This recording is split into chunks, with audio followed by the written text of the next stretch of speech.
Hey, that works. Good old headphones on here. I'm gonna go make sure that's works.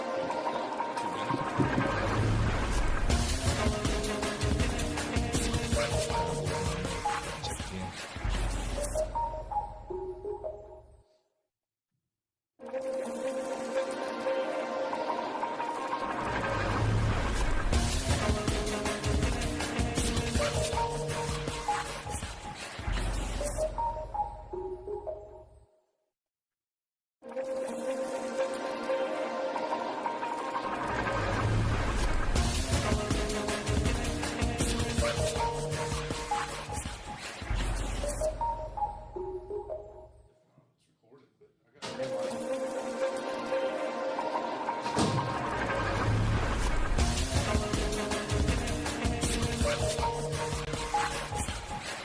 He's pushing that Twitch hard right now, ain't he?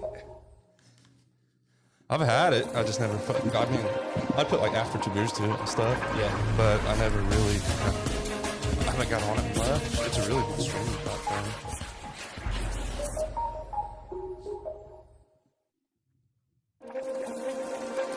Yeah, it's good.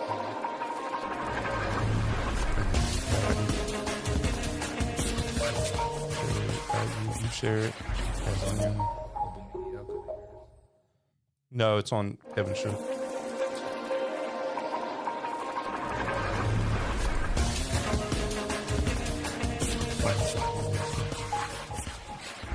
Edit, tag you. 4 minutes was perfect. 23. I like the pressure. Okay.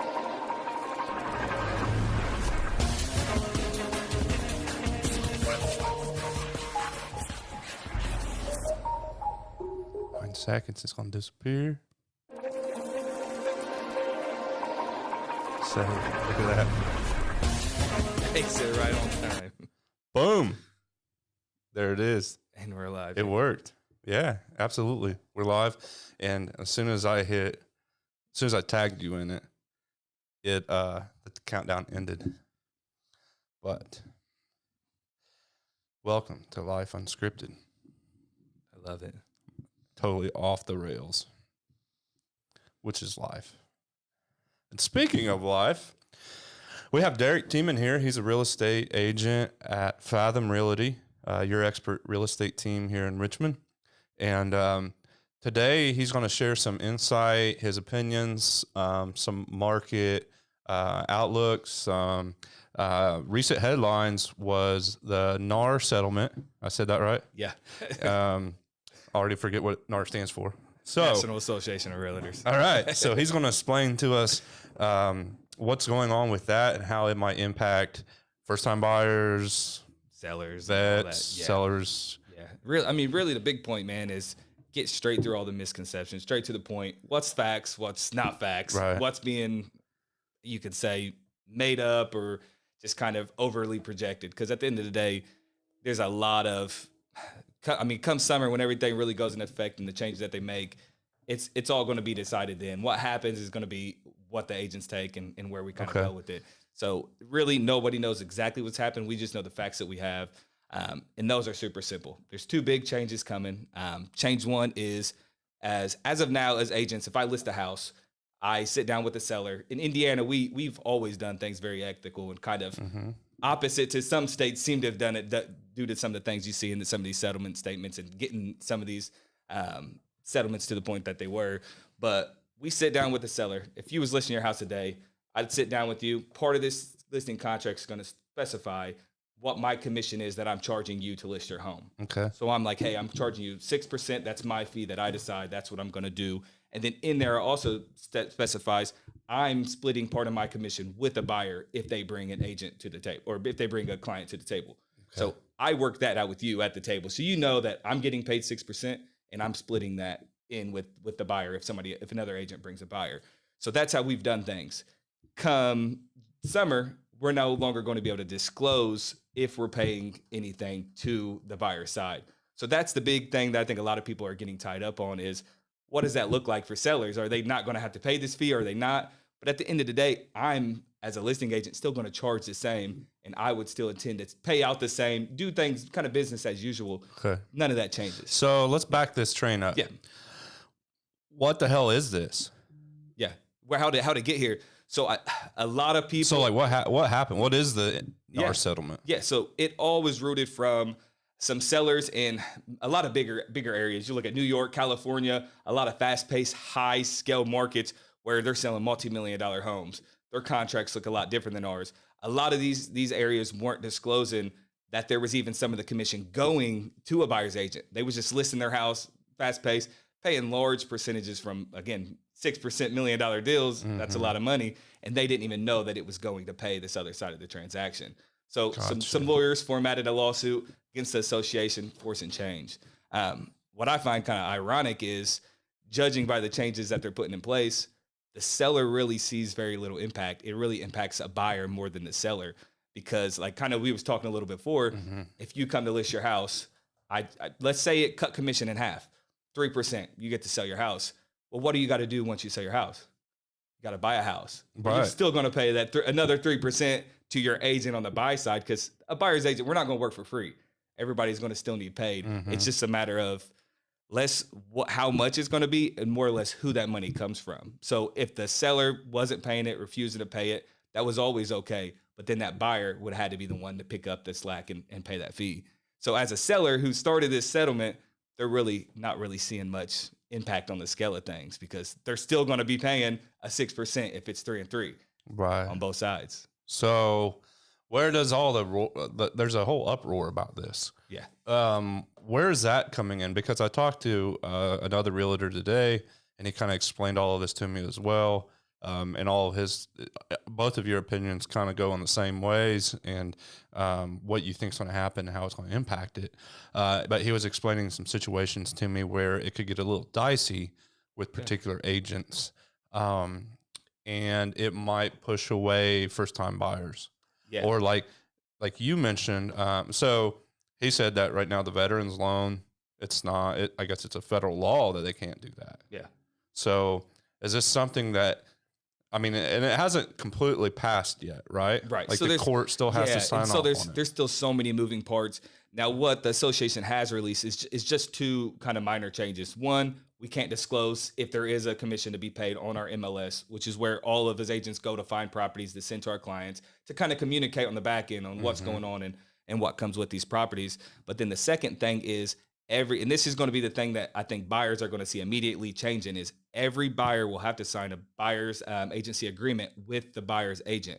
So there's no more of that going into an open house and just kind of buying the house. Like, you're going to have to commit to the agent that you work with. So I love that. I mean, as an agent, I think any agent out there, they've worked with people and then they find a house on Zillow and you never hear from them again. They buy. Right. So this is going to, in a sense, really help kind of keep that loyalty within the clients. In some senses, save us time, which, could help. But ultimately, yeah, I mean, so it's going to be interesting. So what are some things? Okay. You're a realtor. Yeah. So you should advocate for your client. Absolutely. Always. What are some things you might see with this that they have to sign that the buyer may need to be aware of? Like, they might not know of this change and then realize once they bought the house, they're financially responsible to pay this guy just because it was in the contract. Yeah. So there's two parts to it. So on that contract, once you sign a contract, you're a buyer, you sign a contract with me. If you go and there's terms on these contracts, there's two terms that are real important. The date, the extent of this contract. So if you sign it today at 6 months, you're committed to me for 6 months. If you go and buy a house with another agent while this contract is between me and you, it predates, even if they sign a contract too, it predates that. You could get sued, took to small claims court for whatever the fee was. The buyer. The buyer. So the second part to this contract is going to be the money that you agree to pay the buyer's agent.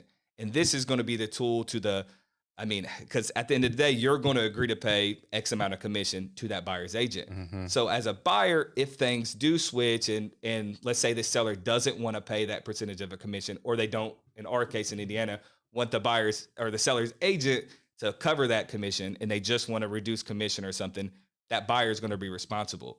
And so that's where I find the irony in the whole lawsuit is the sellers ain't even winning. The buyers are just getting hurt. Right. But sellers are buyers because nobody just sells a house. Usually they don't sell a house and just go rent something. They're traditionally, moving up the scale or buying something bigger or smaller and relocating. So I was, I've only bought one home. So I was a first time home buyer once. And it's nerve wracking as hell. Yeah. There's a ton of documents and I'm impatient as hell. So I didn't read all of that stuff like I should have. Do you think first time buyers hearing this type of stuff, do you think it might shy them to renting, or do you think like it might, how does that need to be approached from the agent standpoint? Yeah. I mean, it's going to be in everything. So, I mean, it's so early on and all this. Right. So, it hasn't even been signed. Yeah. And that's court. why I see all these media things and I've had past client and current clients send me this, like, what does this mean? What's going on? And that's why us having this conversation is getting here is awesome. Is because to get in front of all that kind of misdirection, because media does go wild with stuff. But ultimately what it could mean, worst case scenario, I mean, forecasting, if sellers did not want to, that's now going to be more expenses for those first time home buyers. It could be huge for them if there was a seller that didn't want to cover that cost, because a lot of times we're already positioning offers to have closing costs paid for the buyer, whether it's going towards their, so many different things. There's no room to add on fees. So my Aunt Lisa's watching. Yeah. Hello, Aunt Lisa. So she just asked, does this mean if we see a house when we are out on a Sunday drive, we have to go find an agent instead of dropping in and saying, I want this? We can no longer have an agent act for both sides. You can, right? Yes. Yeah. So they're not doing away with what we call limited agency. So I could be representing the buyer and seller. And so that's fine. And as of the first kind of question on the Sunday drive, if it's an open house, it's really not clear. And so that's where we kind of get into the procuring clause and stuff. Like, can we still do open houses? Do we have to have consent papers in there when people come in? So there's a lot of unknown. There's so much unknown. And that's where it's really just going to be like, there's no way anybody can forecast it. But I think there's going to be more or less disclosures or something that's signed at open houses maybe. But to answer her question there, you definitely will be able to pop in, but the best practice I think is to find an expert agent, definitely with these changes and things coming along that really knows how to navigate the future and what's happening and what's changing. Legit. But thanks for the question, Aunt Lisa. Yeah, absolutely. Anyone else have questions? Just throw them in the comments. We can see them in real time. So that's pretty handy. But it sounds like there could be, I wouldn't say an uproar, but what do you see this doing to the market in the next 5 years, the next 10 years? I would say. Okay, let's start here. Here's the big thing is I don't think, and this is all kind of my personal opinion. Right. I don't see there being much within at least our local marketplace, too much being changed. There's not much you could do to really adjust and change from the scale, because at the end of the day, two people are getting paid from one commission. You know what I mean? So buyers agents who is kind of targeted towards changing the way buyers are handled, not going to do it for free. So when I'm going into a listing appointment, once all this stuff goes into effect, I'm going to explain to sellers where it's like, hey, this is my commission to list your house. If I find a buyer, so let's say you want to list it at a reduced commission, that's half of it. Mm-hmm. I'm only listing your house. If I bring a buyer to this, I'm going to expect, if you want me to represent them, I'm going to want paid for that as well. Absolutely. So there's going to be two sides. So it's going to really be in the hand of us agents and how we represent our clients to their best interest. Because at the end of the day, you can not want to pay a buyer's agent, but if they're bringing a buyer, their buyer wants representation. You know what I mean? Absolutely. So there's still a need and a demand for the services that are out there. It's just an uproar of people wondering what's going to happen and how it's going to play out. And really, it's more just the documentation side changing. And that's how. So I'm not an expert with real estate at all. I just take pictures of it. Ooh, that's pretty. In video, whatever. But from what you've told me, from what Jason Falcone told me earlier, explained all of this to me. It seems like it is just more of a documentation thing. Yeah. The pay doesn't really change for the realtors. It's more so the documentation of where that other half's coming from. And here, sign this. Buyers are going to have to be more aware of what they're signing because it's going to be in that agreement. And I feel like, you might have an agent that's not the most honest or the most like empathetic towards their buyer, that might just slide that, hey, 6 months, 12 months. Yeah. And I mean, and it is, I mean, I've always advocated for both buyers and sellers. You got to know what you're signing, and you really, really need, you got to ask questions, especially with these buyer agency agreements. So, because they won't have to let you out. You might be committed to an agent and really doing more research than you did before on working with buyers agents. That's going to be huge. Know who you're working with. Yeah. Because I mean, I've worked with buyers who, end up closing with other people. I know a lot of other ones has, and every agent, whether it's a personality type, the way they do business, or it's literally is, you just want that flexibility. You can demand where it's like, hey, I want to see this house that you have listed today. I don't want to be committed with you no longer than one day. You're in control of what goes in the dots. You know what I mean? So make sure that you know what that says. So we got to wrap up here in a minute. Thanks, Ellen. She said I do a great job. She didn't say anything about you. Ellen? Yeah. We're talking about that. Yeah, we'll talk about that after. So what's the timeline on this? What's like what was the last step? What's the next step? Yeah, as of steps, I'm not sure, but I know the changes to the contracts are coming this summer. I can't remember if it's either June or July that the changes will go into effect. So starting this summer, we will be having those buyer agency agreements will get pushed out there. Those MLS fees are going to have to come off the MLS. So the first steps to seeing the difference in the market that everybody's kind of freaking out about, those are already confirmed. Those are already going to happen. Okay. So that's when it rolls out, and then it's going to be all fun from there. Okay. So we'll cut this, but we will follow up, because I think the next thing I'll ask you about is the lending agencies. Yeah. And their reaction. Yeah. Oh yeah, that's a whole nother ballgame. Yeah. I mean, because there's going to be, I know they've been in a lot of changes, a lot of meetings, trying to adjust and stuff. So I know there's going to be changes on that end, because there's going to be some times where it ain't covered. There's some fees that ain't going to be covered. It's going to be different. And then to ask for credits from lenders and stuff like that might come up, but it's going to be interesting. Because I mean, if I'm first time, I'm seeing all these little 3,500 here, $5,000 here. Yeah, it gets. Plus, you're not supposed to move money around in your bank accounts while you're trying to get a loan. It's so overwhelming, and that's what I'm most scared about. Is it's going to impact the people, the core first time buyers more than anybody. Them are the ones that are. We're the intimidated. You're the intimidated. Yeah, so it's like for us at the end of the day, as from a real estate perspective, there's no one price agent for all. There's agents and brokerages out there, independent brokerages and unique brokerages that allow their agents to do stuff for free if they want to.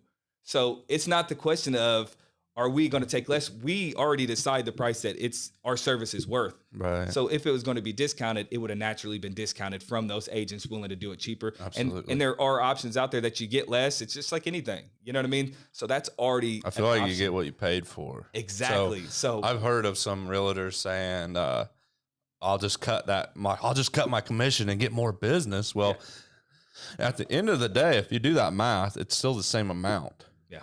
You're just working a whole lot more. Yep. So plus you get what you paid for. And then the quality goes down. And the quality goes down. And then you just brought everyone else's shit down. And now, so it'll be interesting to see what the changes. We'll have to jump on here again a year from now and be like, hey, look what changed. Yeah. Hey, we have better Wi-Fi. Right. Hey, we got fiber now downtown. That'd be great.